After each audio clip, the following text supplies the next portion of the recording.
마태복음 24장 1절부터 14절 신약 40조 말씀 찾으셨으면 우리 자리에서 일어나셔서 좀 불편하시겠지만 제가 공독할 때 함께 보겠습니다. 마태복음 24장 1절부터 14절 말씀입니다. 제가 읽습니다. 예수께서 성전에서 나와서 가실 때에 제자들이 성전 건물들을 가리켜 보이려고 나오니 대답하여 이르시되 너희가 이 모든 것을 보지 못하느냐? 내가 진실로 너희에게 이르노니 돌 하나도 돌 위에 남지 않고 다 무너뜨려지리라. 예수께서 감람산 위에 앉으셨을 때에 제자들이 조용히 와서 이르되 우리에게 이르소서 어느 때 이런 일이 있겠사오며 또 주의 임하심과 세상 끝에는 무슨 징조가 있사오리이까? 예수께서 대답하여 이르시되 너희가 사람의 미혹을 받지 않도록 주의하라. 많은 사람이 내 이름으로 와서 이르되 나는 그리스도라 하여 많은 사람을 미혹하리라. 난리와 난리 소문을 듣겠으나 너희는 삼가 두려워하지 말라. 이런 일이 있어야 하되 아직 끝은 아니니라. 민족이 민족을 나라가 나라를 대적하여 일어나겠고 곳곳에 기근과 지진이 있으리니 이 모든 것은 재난의 시작이니라. 그때 사람들이 너희를 환난에 넘겨주겠으며 너희를 죽이리니 너희가 내 이름 때문에 모든 민족에게 미움을 받으리라. 그때 많은 사람이 실족하게 되어 서로 잡아주고 서로 미워하겠으며 거짓 선지자가 많이 일어나 많은 사람을 미혹하겠으며 불법이 성함으로 많은 사람의 사랑이 식어지리라. 그러나 끝까지 견디는 자는 구원을 얻으리라. 이 천국 복음이 모든 민족에게 증언되기 위하여 온 세상에 전파되리니 그제야 끝이 오리라. 아멘. 네, 앉으시겠습니다. 할렐루야. 옆에 있는 분과 인사 나누시겠습니다. 사랑하고 축복합니다. 잘 오셨습니다.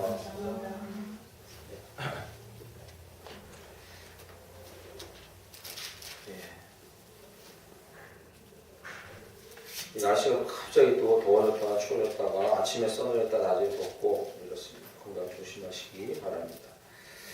오늘은 이 본문 말씀 마태복음 24장 1절부터 14절 말씀을 본문으로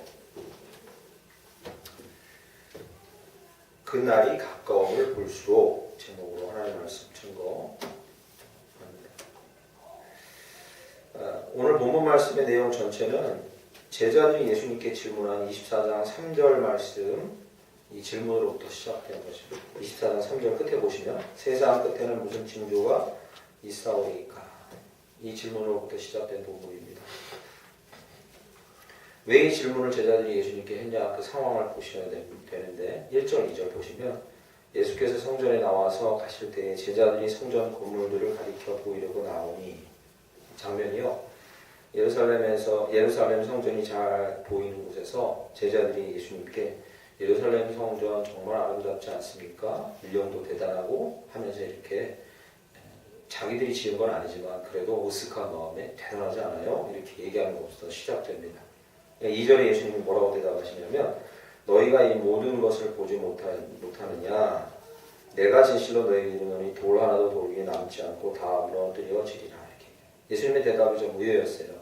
야, 참 멋있구나 이렇게 대답하실 줄 알았는데 충격적인 얘기를 2절 끝에 하시는데 돌 하나도 돌 위에 남지 않고 다 무너뜨려지리라. 이건 실제로 이루어진 일이죠. 그죠? 예루살렘 성전은 모두 다 이 한 겹의 돌만 남겨놓고 다 무너졌습니다. 이방인의 말발굽에 무너지고 군사들의 처참한 전쟁 가운데 무너졌죠. 실제로 일어난 일입니다. 그런데 이 말씀을 듣고 제자들은 그 사건이 실제로 역사상에서 일어날 걸 몰랐어요. 정확히는 몰랐습니다. 그래서 이걸 어떻게 받아들이냐면 예수님이 이런 말씀을 하시는 건 세상의 끝에 대해서 얘기하는구나 이렇게 생각했어요. 제자들은 먼저.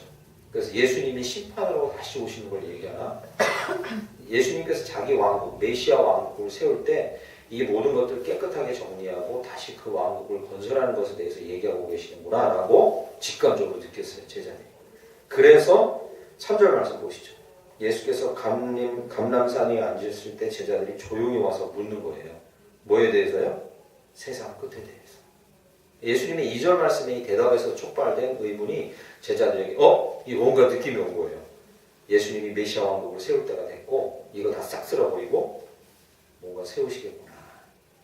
왜 3절 말씀에 감람산 위에 있는데 조용히 와서 예수님께 물어내면요 이런 의도를 갖고 있습니다. 다른 사람들 모를 때 세상의 징조 즉 메시아 왕국이 세워지는 걸 우리가 먼저 눈치채고 그리고 거기서 여러분 아시죠? 그 예수님 제자 중에 2명이 예수님 왕 될 때 우측 좌측 제자리에요. 그게 앉게 해주세요. 아시죠?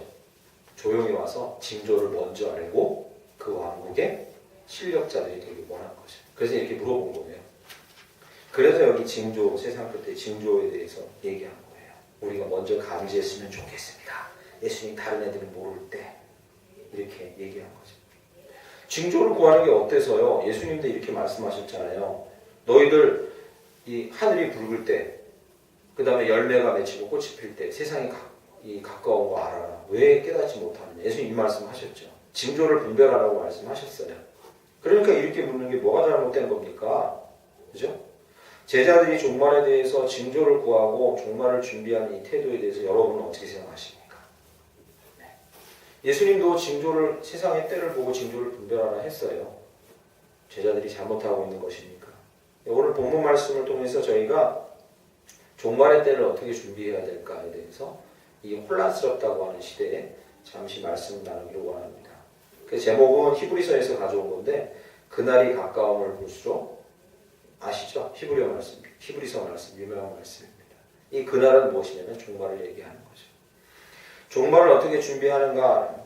세상의 마지막에 대해서 궁금해하지 않는 사람이 어디 있습니까? 역사상 그런 적은 한 번도 없습니다. 그래서 언제 종말이 올지에 대해서 점성술과 예언가 각종 사람들이 예언을 베풀고 그것에 대해서 말하고 사람들은 그것을 귀 기울여 듣기도 했습니다. 궁금하지 않은 사람 없어요. 여기 앉아 계신 저와 여러분도 아마 이 평탄한 마음으로 앉아있지만 세상 끝이 언제 올까에 대한 두려움이나 더불어 기대는 누구에게나 다 있을 겁니다. 여러분도 있으시죠? 하다못해 세상의 종말은 둘째치고 개인적인 종말이 와도 세상 종말이랑 이퀄이잖아요. 똑같죠. 세상 안 망해도 나 죽으면 끝이니까. 그래서 개인적인 종말에 대해서 염려하고 기대하든 또는 세상 종말에 대해서 그렇게 생각하든 누구나 종말에 대해서 준비하지 않고 있는 사람은 없습니다. 그런 사람은 이 삶을 잘못 살 가능성이 큽니다. 그런데 안타깝게도 아직도 이 수많은 철학자들의 연구와 과학자들의 연구, 점성술가들의 연구의 이 결과를 봐도 만족할 만한 대답은 한 개도 찾지 못했습니다. 그게 문제인 거죠. 물론 개인적인 종말에 대해서 각자 자기가 정의를 내리고 죽어버리면 되지만 일반적으로 세상적인 종말에 대해서 정말로 정확한 대답을 세상은 찾지를 못한 게 사실입니다. 그러다 보니까 종교인이 더 많아지고 이단이 더 많아지고 점성술가들이 돈을 더 버는 것이죠. 종말에 대한 관심이 커지는 것이 일반적인 현상인데 우리는 과연 오늘 제목처럼 그날, 즉 종말이 가까우면 어떻게 행해야 될지에 대해서 잠시 이 시간 살펴보고자 합니다. 제가 얼마 전에 유튜브에 올라왔던 영상 하나를 봤는데 신천지에서 빠져나와서 신천지 분별법을 이렇게 강의하고 다니는 젊은 전도사 강연이었는데 얼마 전에 있었던 강의입니다. 잠깐 들었는데 초반부에 얘기하는데 자기가 낸 통계로만 보면 2만 명 정도가 1년에 빠져나온 사람이 재교육을 받고 있대요. 그러니까 재교육 안 받는 사람까지 포함하면 엄청 많다는 거죠. 그러니까 신천지에 들어갔다가 다시 빠져나와서 이 교화 교육을 받거든요. 그래야 각 교단들이 받아들여줘요. 자기 교회로. 그냥 받아들여주지 않습니다. 근데 이런 사람들이 수만 명에 이른다는 거예요. 얼마나 미혹되는 곳에 빠져들어가는 사람이 많냐는 거죠. 저희는 종말을 어떻게 준비해야 되는가? 왜 갑자기 종말에 대해서 얘기합니까? 그렇지 않으면 두 가지 부정적인 영향이 우리 가운데 있기 때문입니다. 첫째는 무엇이냐면 오늘 제자들처럼 징조와 그 현상에 대해서 관심을 갖게 되면 예수님 분명히 그것과 함께 또 하나 분명한 말씀을 하셨습니다. 종말에 대해서. 기억나십니까? 징조는 있되 날과 시는 아무도 모른다고 하셨어요. 그러니까 징조는 있으나 날과 시는 몰라요. 두 가지가 같이 가는 얘기입니다. 예수님께서. 그러면 어떻게 되냐면 날과 시를 모르고 나서 징조만 쫓게 되면 첫 번째 막연한 두려움이 증폭되는 것이 사실입니다. 그렇지 않습니까? 징조를 보고 알라는 말씀뿐만 아니라 날과 시를 모른다는 말씀을 분명히 해주셨기 때문에 징조를 분별하고 쫓아갈수록 미래에 대한 불안이 우리를 엄습해 올 것이 분명하기 때문에 그래서 예수님께서는 제자들에게 징조에 대해서 묻는 제자들에게 그것에 대해서 세상 가르쳐 주지 않으세요. 본문엔 그런 게 없어요. 없습니다. 제가 그 아주 오래전에 봤던 영화인데 여러분 자제분들 다 보시면 좋겠고 여러분도 다시 보시면 좋을 것 같은데 그 왜 인도 영화 중에 새 얼간이라는 영화 있죠. 나중에 별에서 온 얼간이도 있고요. 그 후속편도 있습니다. 이 새 얼간이는 이 대학에 들어간 새 친구 얘기인데 인생에 대한 참된 대답을 찾으려고 하다가 그 중에 이 주인공 격되는 아이가 중간에 한 말이 있는데 그 말이 정말 멋있어요. 그래서 우리 아이들 보고 영화 보여주고 제가 이 부분 캡처해서 잘 봐봐라 하고 막 했는데 이런 대사입니다. 막 두 친구가 막 너무 혼란스러워하고 그러니까 이 주인공 아이가 과거의 후회와 미래의 불안으로 현재를 살 수는 없다는 거죠. 그 얘기를 해요. 멋있어요. 그 영화 보면 명언들이 많이 나와요. 그 주인공 아이 입에서. 그런데 저는 이 말이 제일 잊혀지지 않아요. 과거에 대한 후회를 하고 미래에 대해서 불안하면 그런 상태로는 현재를 살 수 없다는 거죠. 징조를 분별하려고 계속 애쓰는 거는 정확하게 징조를 다 분별할 거야. 그래서 때를 알아봐야지라고 하는 건 우리에게 불안만 가중시키는 거죠. 종말을 준비하는 바른 태도가 아닙니다. 두 번째는요. 오늘 본문 말씀 4절, 5절, 11절에 세 번 등장합니다. 보시죠. 4절. 예수께서 대답하여 이르시되 너희가 사람의 미혹을 받지 않도록 주의하라. 4절. 5절 또 한 번 등장합니다. 많은 사람이 내 이름으로 와서 이르되 나는 그리스도라 하여 많은 사람을 미혹하리라. 11절에 또 한 번 등장합니다. 거짓 선지자가 많이 일어나 많은 사람을 미혹하겠습니다. 종말에 대해서 막연한 징조를 쫓고 그것을 계속 추구하는 사람, 그래서 두려움 가운데 빠져있는 사람이 나타나는 두 번째 특징은 그 연약한 마음에 비집고 들어오는 미혹자들의 미혹에 걸려 넘어져서 인생을 허비할 가능성이 크다. 그런 이 혹하는 말에 자기 인생을 허비할 가능성이 커진다는 거죠. 징조를 쫓는 자들의 종말이에요. 에너지를 쏟아요, 시간을 쏟아요, 돈을 쏟아요. 아주 크죠. 그럴 가능성. 심지어는요, 저는 제 식구 중에, 저희 식구 중에, 정확히 말하면 저희 할머니, 예수 믿고 주님 앞에 돌아왔으나, 그러나 집안에 너무 우환이 많고 너무 힘드니까, 종말에 대한 미혹, 종말에 대한 염려와 그리고 자기 가정의 어려움 때문에 막 염려하다가 결국에는 미혹하는 자들에게 넘어가는 걸 여러 번 봤어요. 예수님 믿고 있다가 어느 순간 절에 가 있어요. 그 절에서 막 그 왜 자기 아들 기와장에 이름 올려가지고 울리시고 이러셨어요. 예전에 그랬어요. 저희 많이 그랬어요. 손가락질하는 것도 아니에요. 너무 인생이 힘들어서 절에 가 계시대요. 어머님 통해서 들었어요. 그럼 또 그거 하고 나면은 이 장명소 가 계시고 사주팔자 보는 데 가 계시고 이런 거예요. 그래서 종말을 준비하는 바른 자세가 아니죠. 이 연약해져 있는 마음을 귀신같이 알아요. 미혹자들 파고 들어오는 거죠. 수소수라는 게 효능이 있다고, 특히 미세먼지 심할 때 수소수가 효능이 있다고 지금 여러분 들어보셨습니까? 들어보신 분 계실 거예요. 만병통치약처럼 소개되고 있거든요. 예전에는 전자파 막는 방법에 대해서 엄청 숯 갖다 놓으세요. 동전 붙여놓으세요. 그럼 들어보셨죠? 저희 형님이 방사능 계통 일하시는데 아무 소용이 없답니다. 네. 미관용으로 갖다 놓으세요. 그냥 숯, 동전 붙여놓고 그랬어요. 이게 한창일 때 사람들은 얼마나 그 자기 건강에 염려하면서 미혹됐냐면 이걸 처음에 발설했던, 정확한 연구 결과 없이 발설했던 미국의 한 사람은 그것 때문에 강연하러 다니면서 백만장자가 돼가지고 지금 미국의 휴양지에서 편안하게 살다가 죽을 때가 다 돼가요. 그런데 여기에 미혹된 사람만 엄청난 돈을 거기다가 쏟아 부어가지고, 심지어 우리나라 정부에서도 그게 한참 유행하니까, 문제되니까 이게 유해하냐 무해하냐를 놓고 얼마를 썼냐? 수백억을 썼어요. 연구비로. 그래서 결과로 별 상관없다는 결과가 나왔어요. 단적인 예죠. 징조나 가능성, 썰 같은 거, 징조 같은 거를 보고 쫓는 자들이 가장 대표적으로 겪는 어려움이 무엇이냐면 거기에 시간을 낭비하고, 인생을 낭비하고, 정신을 낭비하고, 돈을 낭비하게 돼요. 예수님은 그게 바른 태도가 아니라고 얘기해요. 징조를 자꾸 쫓아가니까 얘들아 그거는 바른 태도가 아니야. 미래를 준비해. 종말을 준비하는 바른 태도가 아니라는 거죠. 그러면요. 잘 들어봐. 예수님께서 말씀하십니다. 3절에 세상 끝에 무슨 징조가 있을까요? 라고 제자들이 물으니까 4절, 5절 미혹받지 말라 하고서 6절부터 얘기하십니다. 6절 보시죠. 민족이 민족을, 나라가 나라를 대적하여 일어나겠고 곳곳에 기근과 질진이 있으리니. 사실 지금도 있죠. 그때도 있었고 지금도 있습니다. 기근과 지진은 있고 전쟁은 지금도 심합니다. 20세기 들어와서 죽은 사람이 그 전까지 죽은 사람 다 합친 것보다 더 많아요. 지금도 있습니다. 8절에 이 모든 것은 그러나 뭐예요? 시작에 불과하다. 정확하게 그러한 일이 일어난다고 해서 그때가 종말이 된 게 아니에요. 그걸로 넘겨짚지 말라고 합니다. 이런 일이 일어나는 걸 보면 우리는 늘 이렇게 마음 먹어야 돼요. 마음 단단히 먹자. 이제 시작됐다. 우선 그렇게 마음 먹어야 된다는 거예요. 우리가 본격적으로 준비해야 될 때다 마음 단단히 먹는 걸로 충분하다. 9절 말씀이요. 그때 사람들이 너희를 환난에 넘겨주겠으며 너희를 죽이리니 너희가 내 이름 때문에 모든 민족에게 미움을 받으리라. 그때 많은 사람이 실족하게 되어 서로 잡아주고 서로 미워하겠습니다. 지금도 있는 일입니다. 환난에 넘겨주고 믿는 사람끼리도 이런 일이 있고요. 죽이려는 사람이 있습니다. 비록 여기는 순교지가 아니지만 지금도 예수 믿는 것 때문에 순교하는 사람들이 있습니다. 그리고 꼭 순교가 아니더라도 너무 사람들의 마음이 약해져서 그 사람들의 마음 가운데 살인을 저지르거나 이 간악한 죄를 저지르는 것에 대해서 둔해지는 게 사실입니다.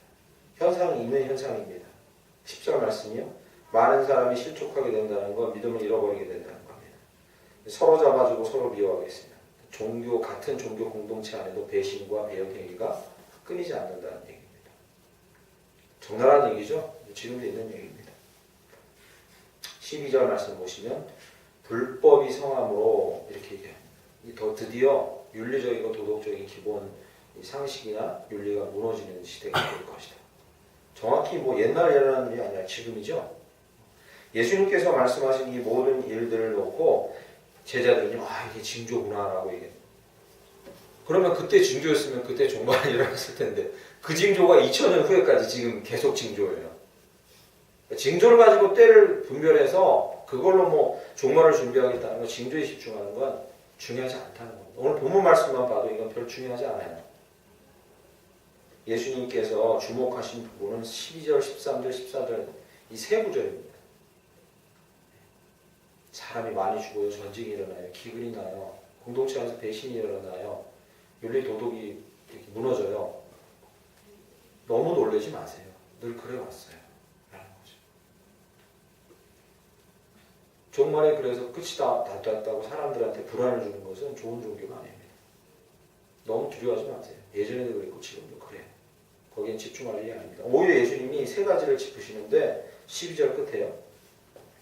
불법이 성함으로, 여기서 불법은 세상 법을 지키지 않는 게 아니라 윤리도덕 신앙이 다 무너지는 거예요. 그러므로 그 결과를 이제 말하는 거예요. 그 다음부터. 첫째, 사랑이 식어지고, 둘째, 끝까지 견디지 못하고, 셋째, 복음 증거의 소망을 버리게 된다는 거예요. 이 세 가지를 말씀하시고 정리하면 뭡니까? 믿음, 사랑, 소망이에요. 기독교 진리를 버리게 된다는 거예요. 이 안에 서지 못한다는 거죠. 사람의 사랑, 많은 사람의 사랑이 식어지려. 이게 중요한 거예요. 여러분, 나쁜 놈이 좀 덜 나쁜 놈이 더 나쁜 놈한테 지적질하는 건 별 종말의 의미가 없다는 거예요. 우리는 좀 덜 나쁘니까 저 나쁜 놈들 의미가 없다는 거예요. 이 앞에 있는 거 너희 여기 7절부터 12절까지 너희 피해자라고 생각하니? 그냥 별 차이가 없다는 거예요. 덜 나쁘고 더 나쁜 거예요. 그러나 문제는 거기서 무엇이냐면 그것 때문에 사랑이 계속 식어져 간다는 게 문제가 아니에요. 예수님이 집중하시는 부분이 그거예요. 계시록 2장 4절에 보면 7교회에 주시는 예수님 말씀 중에 에베소 교회를 향해서 이렇게 얘기합니다. 네 수고를 알고 인내를 알고 이달을 향한 너의 대처를 알고 분별하는 이 정확성을 내가 안다. 너무 수고했다. 그러나 지적하신 게 뭡니까? 사랑을 잃어버렸다는 거예요. 주님을 향한 사랑, 공동체를 향한 사랑을 잃어버렸다. 처음 사랑을 잃어버렸다는 거죠. 그게 종말에 대한 대표적인 증거로 등장하고 있어요. 이런 말씀 드리면 오해하지 마십시오. 내가 덜 나쁘고 저놈 더 나쁘니까 또는 누가 더 나쁜지 정확하게 자로 잰듯이 측정해서 더 나쁜 거, 덜 나쁜 거 분별하고 더 나쁜 놈 좀 덜 나쁘게 만들자. 종말에는 이게 중요하지 않다는 거예요. 이게 중요하죠. 이게 중요한 게 아니에요. 판단하고 정죄하는 게 중요한 게 아닌 거예요. 정죄하지 말라는 얘기가 아니라 막살라는 얘기가 아닙니다. 오해하지 마십시오. 영상 녹화해서 유튜브 띄우고 이런 거만 편집해서 따로 올리지 마세요. 그럼 저 이단되고 있는 거죠. 어떤 놈이 덜 나쁘냐 정확하게 판단해서 정죄하자. 이게 중요하지 않아요. 현대 사회는 그걸 가리기도 힘들어진 사회예요. 정확히 가리기가 힘들어요. 여러분 2017년도에 칸 영화제에서 황금 종려상을 받은 작품 아시는 영화. 칸 영화제 되게 권위 있는 세계 영화제 중에 하나죠. 그때 이 황금 종려상 최고상을 받은 영화가 어느 가족이라는 영화예요. 일본 영화죠. 어느 가족. 이게 센세이션했던 게 같이 경쟁했던 마지막까지 경쟁했던 게 우리나라 영화 중에 하나였어요. 저는 그 영화가 분명히 받을만해요. 우리나라 영화는 그 정도는 아니라고 봐요. 아시안 사람 아닌데. 그 어느 가족의 이 스토리가요. 줄거리가 엄청나게 희한해요. 이 도쿄 한복판에 이제 곧 무너질 것 같은 집에 사는 한 가족 얘기인데 식구가 모두 6이에요. 근데 가족이 한 명도 혈연 관계가 아니야. 혈연 관계가 아닌 거예요.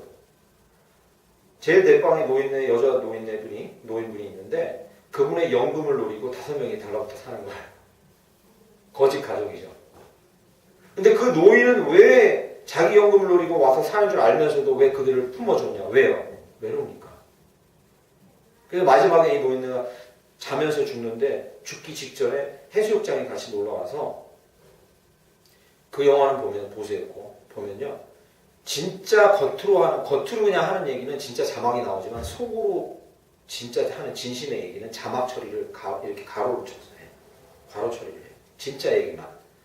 내면의 진짜 얘기만 가로 쳐서 해요. 그게 진짜예요. 그 영화를 볼 때. 해수욕장에서 마지막으로 자기가 죽을 날이 얼마 안 남았다는 걸 알고 가로친다는 거 이렇게 문자가 나와요. 거기서 뭐라 하냐면 그동안 고마웠다 이렇게 나와요. 자기를 위해줘야 하는 가족들은 다 어디 갔는지 모르고 자기 연금 노리고 달라붙어 있는 것 같은 그 사람. 그러나 그 사람들 때문에 이 노인이 마지막에 형탄을 산 거예요. 더 시간이 돼서 자세하게 얘기는 못하지만 더 재밌는 건요. 거기 중년 부부가 이제 부부관계를 맺고 사는데 부부가 아니야. 그 부인의 남편을 치정살인하는데 이 남자가 도와줬는데 어떻게 하다 같이 사는 거예요. 희한하죠? 같이 살아요. 그리고 이 남자와 여자 사이에 2아이가 있는데 둘 다 자기 자녀가 아니야.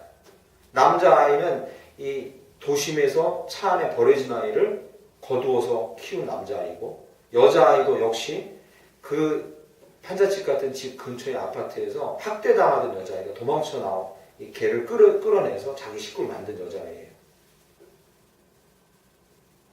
아무도 자기 식구가 아니에요. 나머지 한 여자아이, 이 청년쯤의 여자아이는 유흥업소에 가서 자기 몸으로 돈을 버는 여자아이인데 걔는 그 할머니 때문에 엮여가지고 온 아이예요. 한 명도 혈연이 없어. 다 한 명도. 근데 이 영화의 백미는 제가 보기에는 마지막 경찰이 이 중년 남자가 그 데리고 키우는 남자 꼬마 아이를 데리고 주로 뭘 해서 돈을 버냐면 슈퍼에 가서 도둑질해서 돈을 벌어요. 도둑질하는 걸 가르쳐요. 전략까지 세워서 가르쳐요. 둘이 딱 출동해서 줄을 맞춰가면서 저쪽에 이렇게 눈짓을 하면은 뭐 이렇게 가르쳐요. 도둑질하는 걸. 그런데 이 꼬마 아이가 그게 자기가 뭔가 걸리는 걸 느끼고 일부러 잡혀서 경찰에 자기 가족을 소상하게 얘기하면서 이게 세상에 밝혀져요. 그때 이제 경찰이 이 식구들한테 한 명 한 명 인터뷰를 하는 장면이 이제 마지막에 나와요. 거기서 고민하게 만들어요. 영화를 보는 사람을. 뭘 고민해요? 누가 더 나쁜 놈이에요? 이 꼬마 여자아이를 데려간 것에 대해서 생모는 유괴라고 주장해요. 유괴죠. 유괴 아닙니까? 멀쩡하게 동네에 살아있는데. 유괴죠. 근데 걔는 집에 가면 맨날 맞아요. 그러니까 누가 더 나쁜 놈입니까? 이 고민하게 만드는 거예요. 누가 과연 더 나쁜 놈이고 더 착한 놈입니까? 세상 법으로 보면 유괴한 놈이 더 나쁜 놈이죠. 그래서 출장으로 가요. 실제로. 생모가 데려가요. 그 아이를. 과연 누가 더 나쁜 놈이냐? 그 노모의 연금을 뺏어 먹은 그 사람들이 나쁜 놈이냐? 아니면 노모를 처참하게 버린 가족이 나쁜 놈이냐?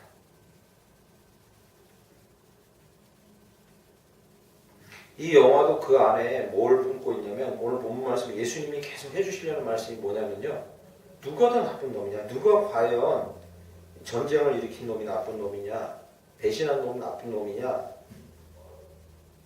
서로 죽이고 싸운 놈 나쁜 놈. 누가 나쁜 놈이냐? 이게 중요하지 않다. 이걸로 말미암아 이루어진 결과가 중요해요. 이게 뭐예요? 사랑이 식어지고 있다는 게 안타까워요. 예수님 보시기에. 사랑이 식어져가고 있다는 거예요. 서로에게 신뢰하지 못하는 말과 행동을 계속하면서 점점 사랑이 밑으로 상승작용을 일으키면서 점점 식어져 가는 거죠. 그게 안타까운 거예요. 예수님 그걸 지적하고 계신 거예요. 예수님께서 요한복음 13장 1절에 돌아가시기 직전에 돌아가실 때가 이른 줄 아시고 마지막까지 하신 행동도 그래서 맥락을 같이 합니다. 뭐죠? 끝까지 사랑하시되 이렇게 써있습니다. 저는 예수님한테 이게 너무 고마워요. 나무 위에 올라갔던 뽕나무에 올라갔던 삭개를 불러내면서 교리 공부하자고 안 하셨던 게 너무 감사하고 너무 감사해요. 자기를 찾아와서 율법에 대해서 물은 자에게 율법 가르치는 공부하자고 안 하셨던 게 너무 감사해요. 마지막 죽으실 때까지 이 제자들한테 내가 하나라도 더 가르쳐주고 가지 않는 것에 대해서 안타까워하지 않으신 게 너무 감사해요. 예수님의 이 행동과 사역은 일맥상통해요. 끝까지. 뭐예요? 오직 그들을 더 사랑하지 않은 것이 아쉬울 뿐이고 끝까지 더 사랑하고자 하신 게 그게 더 안타까울 뿐인 거죠.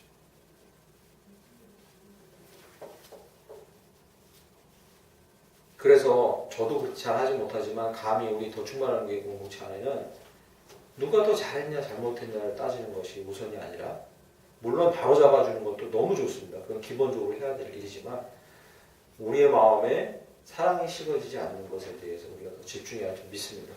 종말은 그것을 종말을 준비하는 첫 번째 태도입니다. 내가 사랑이 식어졌냐에 대해서 심각하게 돌아보는 것이죠.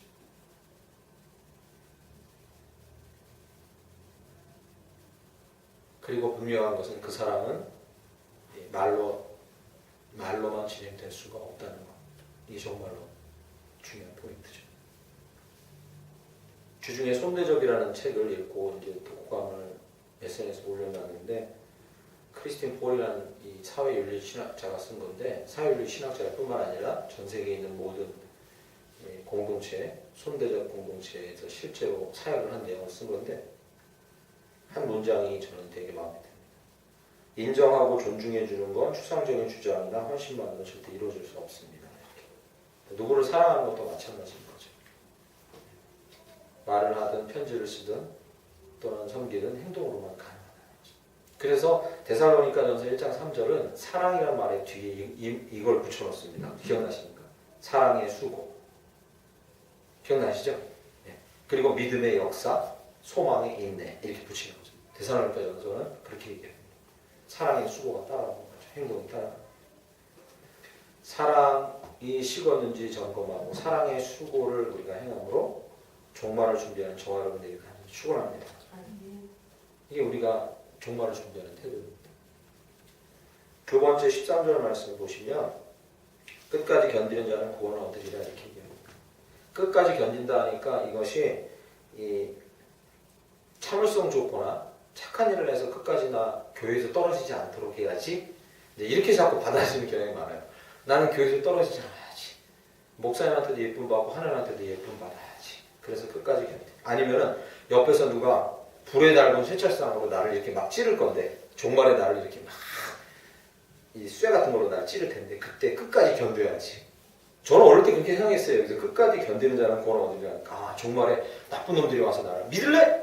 너 믿어 안 믿어? 하면 믿는다. 그럼 여기 푹 영화에서 보는 것처럼 으악 하면 끝까지 견디는 거. 자꾸 이러고 생각하시는 분이 많아요. 그죠? 이 구절. 저는 어릴 때 그렇게 생각했어요. 아 그렇게 되면 어떡하지 종말에? 나쁜 놈들이 와서 뒤에서 찔러요. 불 꽂힌 거를. 끝까지 견뎌야지. 그렇게 해서 종말에 무너지는 사람보다 오히려 어떻게 해요? 복음에 대한 믿음에서 무너지는 사람이 더 많아요. 미혹하는 복음에 대해서 미혹하는 자들 때문에 무너지는 게 더 많아요. 여기서 끝까지 견딜 수 있는 방법이 하나예요. 그것은 체력을 기르거나 고문에 대한 인내심을 기르는 게 끝까지 견딜 수 있는 방법이 아니라 믿음을 끝까지 견제할 수 있냐 문제예요. 우리의 믿음. 우리 수요일날 로마서 강의 시작했는데 그 로마서 강의 여러분 들으셨던 분 기억나시죠? 1장 17절에 뭐라고 써 있습니까? 믿음으로 시작했으니 믿음으로 끝까지 가자.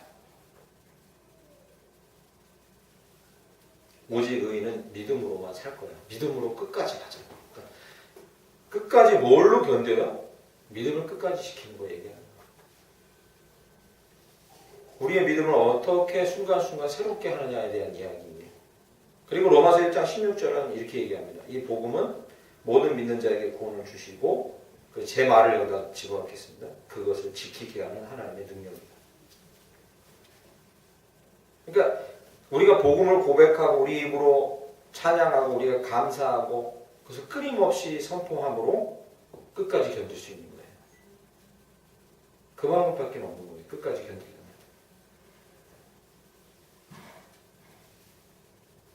지난주에 바로 우리 다솔이네 가족 나와서 요한복음 3장 16절 이렇게 암송도 하고 되게 중요한 일이죠. 그리고 또 찬양하는 자기 찬양의 내용도 고백도 있고 그것이 우리 예배의 사도신경으로 주님의 오심과 그 나라에 대해서 고백하고 또 자신만의 고백이 있고 어쨌든 믿음으로 복음을 고백하는 것만이 끝까지 견딜 수 있는 길인지 믿습니다. 이 마지막 때가 가까울수록 우리는 뭘 많이 해야 되냐면요. 고백을 분명히 해요. 우리의 고백이 무엇인지 그것을 분명히 해요. 그렇지 않으면 끝까지 견딜 수가 없습니다. 종말을 준비하는 태도가 아닙니다. 옆에서 예수님 말씀하신 것처럼 전쟁이 일어나고 기근이 일어나고 사람들이 서로 배신해도 우리가 끝까지 해야 할 행동은 우리의 믿음을 고백하는 거죠. 복음을 고백하는 거예요. 분명하게. 그러한 저희가 간절히 축원합니다.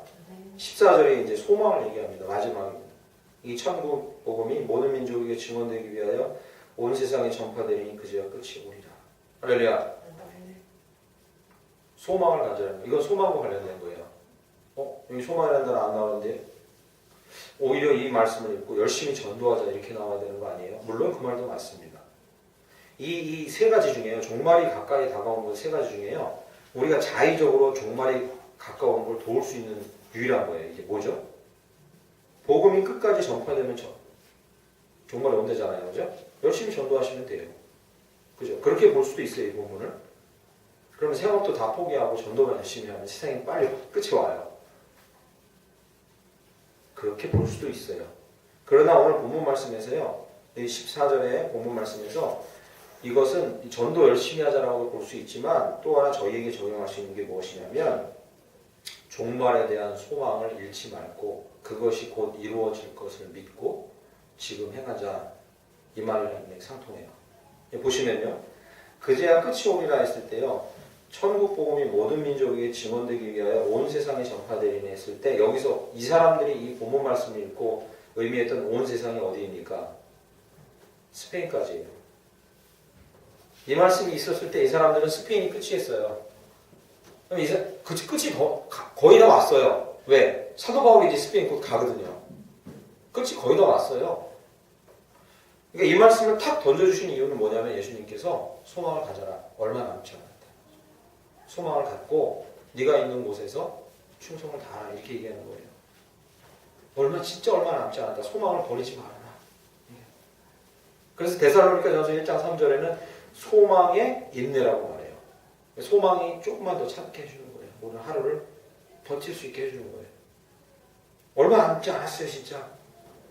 여기서 모든 민족, 온 세상이라는 개념은 지리적인 개념이 아니에요. 그러니까 이렇게 생각하는 사람처럼 어리석은 사람이 없어요. 목사님께서 이 14절 말씀 주셨다. 모든 민족에게 복음 증거되면 주님 오시는구나. 나 이제 복음이 증거되지 않은 저 먼 땅 어디예요? 지금으로 말하면 어디입니까? 복음이 돌아가지고 끝으로 가야 된다는 땅. 지금 선교학에서도 얘기하는 땅이 어디입니까? 중동이에요. 중동을 돌파해서 예루살렘까지 복음이 이르면 한 바퀴 돌아서 가는 거니까 난 중동 가리라. 중동 가야 세상까지 복음 증거해요. 중동으로 가리라. 틀린 말은 아니지만 지리적인 개념이 아니라는 걸 이해하셔야 돼요. 이건 지리적인 개념이 아니에요. 지리적인 개념이 아니에요. 당신은 스페인이었거든요. 지리적인 개념. 지리적인 개념을 얘기하는 게 아니에요. 그러면요. 잘 들어보세요. 저와 여러분 옆에 믿지 않는 사람이 한 명 있으면 그게 세상 끝인 거예요. 그렇지 않습니까? 안 믿는 사람이 있는 곳이 세상 끝인 거예요. 굳이 중동까지 안 가도 그런 사명을 받은 자들은 가야 돼요. 가야 되지만 그러나 그렇게 가지 않는다고 해서 여러분이 사명을 잃어버리고 사는 것이 아니라 여러분 부르신 자리에서 거기서 복음 증거를 위해서 하루를 열심히 살아가면 여러분 세상에 전파된 마지막 주님의 때를 가까이 다가오게 하기 위해서 부르신 자들인 줄 믿습니다. 그게 종말을 준비하는 거예요.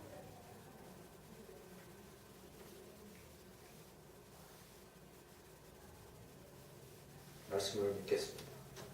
이 그날이 가까움을 볼수록 더욱 그리하자라고 히브리서는 얘기합니다. 더욱 그리하자에서 얘기하는 그 더욱 그리하자는요, 히브리서 얘기는 모이기 힘쓰자. 그 앞에 구절과 연관 지으면 그렇습니다. 저는 그래서 그 앞부분만 따왔어요. 그날이 가까움을 볼수록 우리는 어떻게 하자? 사랑, 식어진 사랑을 뜨겁게 불러일으키자. 그날이 가까울수록 우리는 복음의 고백을 통해 우리의 믿음을 지켜나가자. 어려운 일 절대 아닙니다. 우리의 복음을 정확히 고백하는 것. 세 번째, 그날이 가까움을 우리가 볼수록 우리는 소망을 갖자. 내가 선자리에서도 얼마든지 마지막을 준비할 수 있겠구나. 내가 복음을 위해서 주님 사랑답게 행하면 복음 증거에 조금이라도 도움이 되니 주님 오실 날을 가깝게 하는 겁니다. 사랑의 수고와 믿음의 역사와 소망의 인내를 이루는 저와 여러분이 가진 축원입니다. 이 종말을 준비하는 건 오늘을 잘 사는 거예요. 그래서 오늘을 정말 잘 사시는 겁니다. 믿음과 소망과 사랑 안에서. 그렇게 이 험하다고 하고 그리고 힘들다고 하는 세상 가운데 종말을 오늘 준비하고 하루하루 살아가시는 저와 여러분에게 간절히 축원합니다. 아멘. 찬양하고 기도드립니다. 하나님, 종말을 제대로 잘 준비하는 자들 되게 하옵소서. 오늘을 하루를 종말을 준비하는 일에 보람되게 쓰게 하옵소서. 믿음과 사랑, 소망을 우리 가운데 새롭게 하여 주옵소서. 413장 찬송입니다.